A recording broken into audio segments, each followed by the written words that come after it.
Got me falling right back.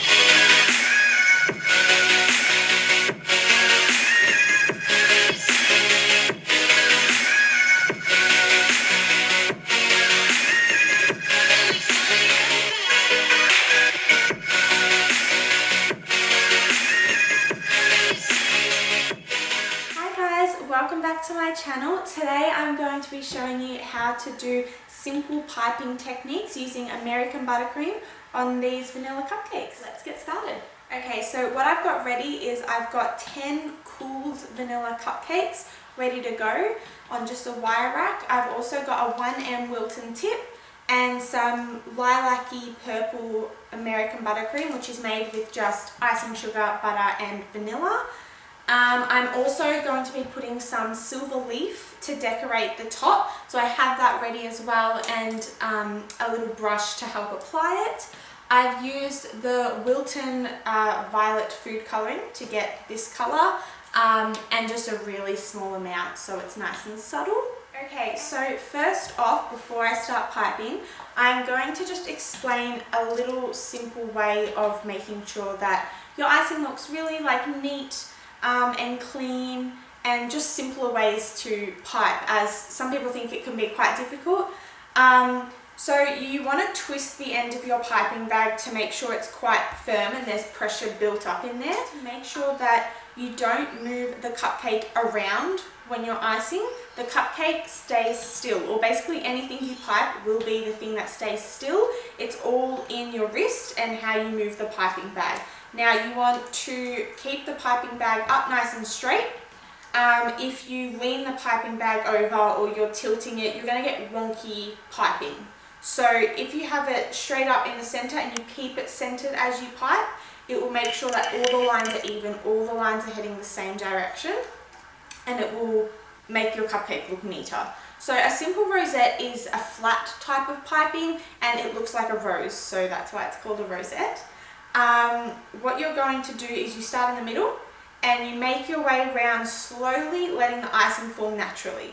So we're going to practice on one, just nice and slowly. And the amount of pressure, you just apply a little bit as it needs it and let it fall. So applying a little bit of pressure and start to move in an anti-clockwise direction. And as soon as you see that there's not much vanilla cupcake left, you stop applying pressure and you let go. So another thing that I would just like to mention is that when you're filling your cupcakes before they go into the oven, don't overfill them. Fill them halfway to 3/4 of the way full, because you don't want a cupcake that's overflowing or over the top and then you have this massive lump. So you want them quite flat on top or just under the patty pan so that you have room to pipe. So I'm going to pipe another one. Now make sure that you twist your piping bag again, have the pressure in the bag, and you let go when coming towards the end. You want to stop applying the pressure as you get to the corners because you don't want to keep going. So applying pressure, circling in an anti-clockwise direction. If this is easier, you can do it flat on the bench. You don't have to hold the cupcake, and just let go. And there you go.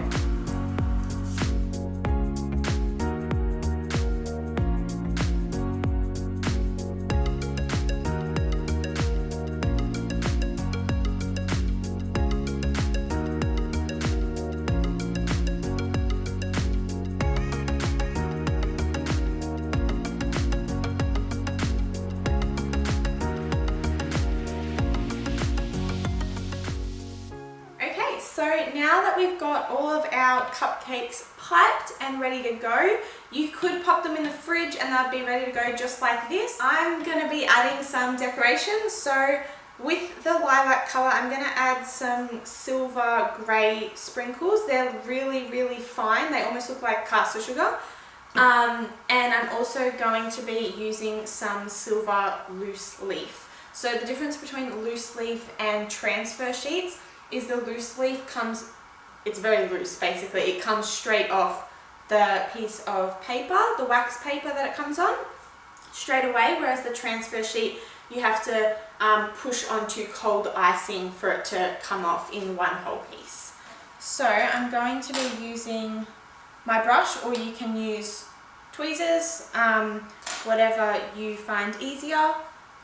So now we're about to decorate. So what I'm going to do is I'm going to be putting the sprinkles and silver leaf that I've got here on the corner of each cupcake where I've finished applying the pressure. I find that that's the perfect spot to add a bit of bling.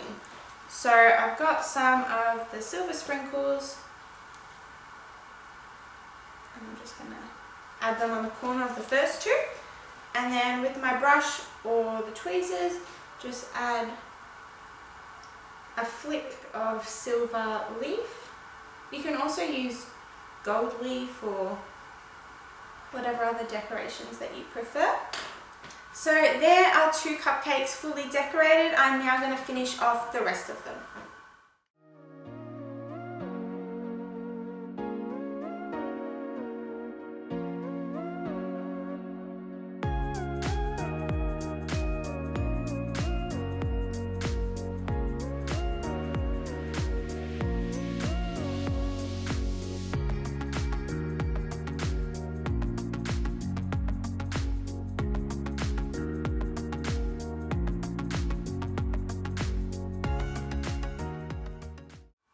So here is a simple way of piping a rosette and decorating it. They are perfect for any occasion, and you can choose any colour icing that you like. I'm now going to move on to show you how to pipe a rectangular vanilla cake. This is a little bit trickier, and I'm going to use a couple of different piping tips to make it look a little bit different and up the ante a bit. So now I've got some mini rectangular vanilla cakes, and they've just been baked in a rectangular tin. That's the only difference, it's the same flavour. I've also got 4 different style tips here. You can pick whatever tip that you like, that suits your cake or that fits on your cake. I've got 2 different size circles. I've got a star sort of nozzle, and then I've also got a rosette nozzle. And I've also got 4 different colours here, as you can see, all sort of hitting on the pastel themes. I think that's going to look really pretty. And the whole point of these ones is to make them look quite unique. So they're going to have all of the tips on one cake, but they're all going to look the same. So all placed in the same spot, but different tips, and then we're going to decorate them at the end as well. So I'm using the same purple that I did for the last cupcakes, and the same rules apply. Apply a bit of pressure. When you want to let go and stop piping, let go of the pressure and loosen it a little bit.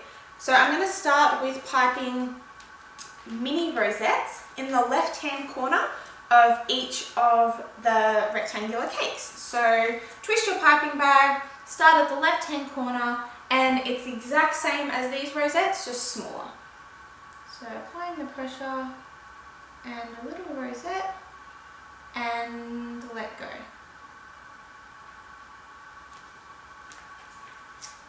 And do the same for the rest of them.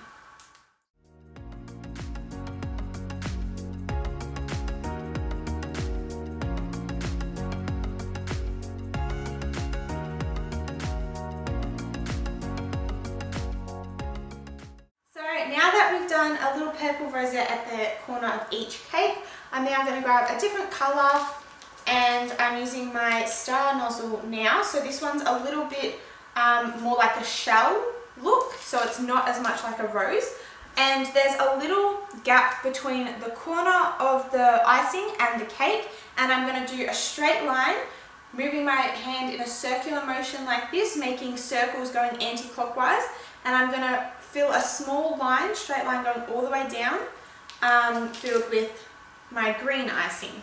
So we're going to start from here, and we're going to follow it all the way down.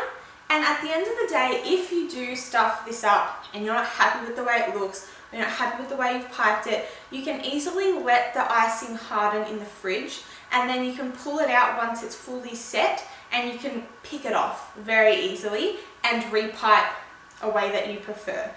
Also, I've cut the top of some of these cakes just to make sure that they're nice and flat.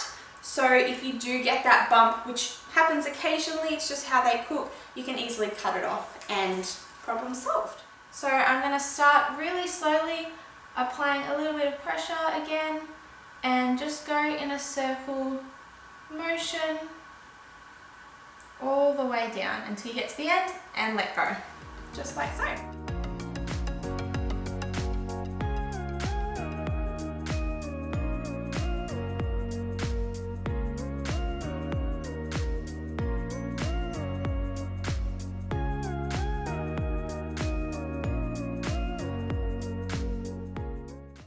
So now moving on to the pink icing, I'm going to be doing 3 different size peaks, making sure with this one especially that you keep your piping bag up straight, just like if you were to pipe circle meringues. When you pipe up, you want the little peak that comes with it. You don't want it flat, you want to get height on this one, so that's going to help elevate the piping. So we're going to start in the middle of all of where the icing is piped already. And I know it may look a bit funky because you may think, oh, there's gaps and like, how are we going to fill them in? But this is why we've got our small little white circle. They will help fill in those little gaps that you can see cake through. So I'm just going to start with the one blob in the middle and lift up. And I'm also going to put one on the left-hand side at the bottom. And one right next to the rosette. Just here, a really small one. So just like this. Now you're going to have to follow that through with the rest of them, making sure that they're all symmetrical because you want them to all look the same.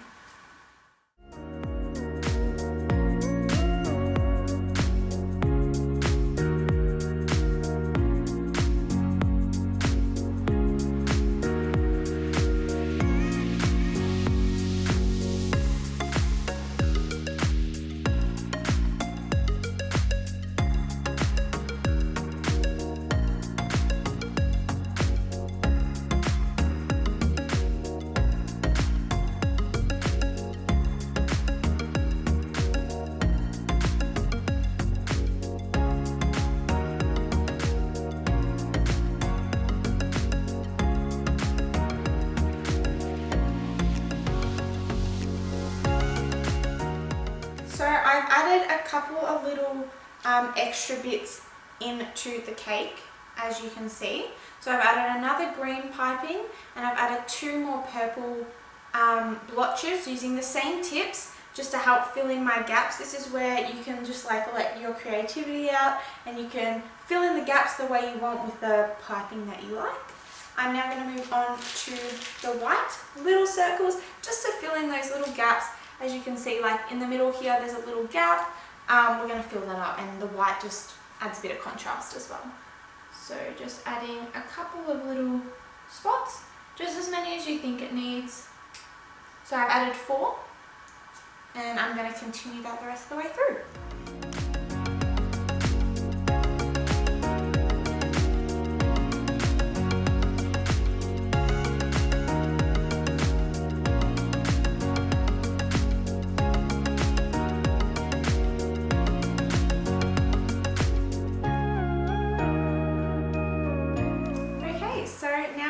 To decorate, I have a little bit of gold leaf here and some extra if I need it. So I'm just going to use my brush again and just place little spots of gold leaf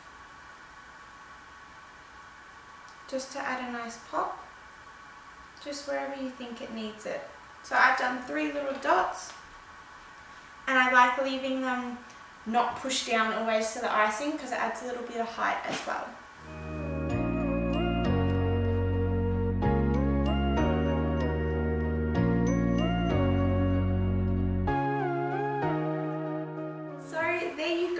They are 2 different ways that you can pipe on a round surface and on a rectangular surface. I hope you really enjoyed this video, and now you can take these tips to go learn and try it yourself and test out what works for you.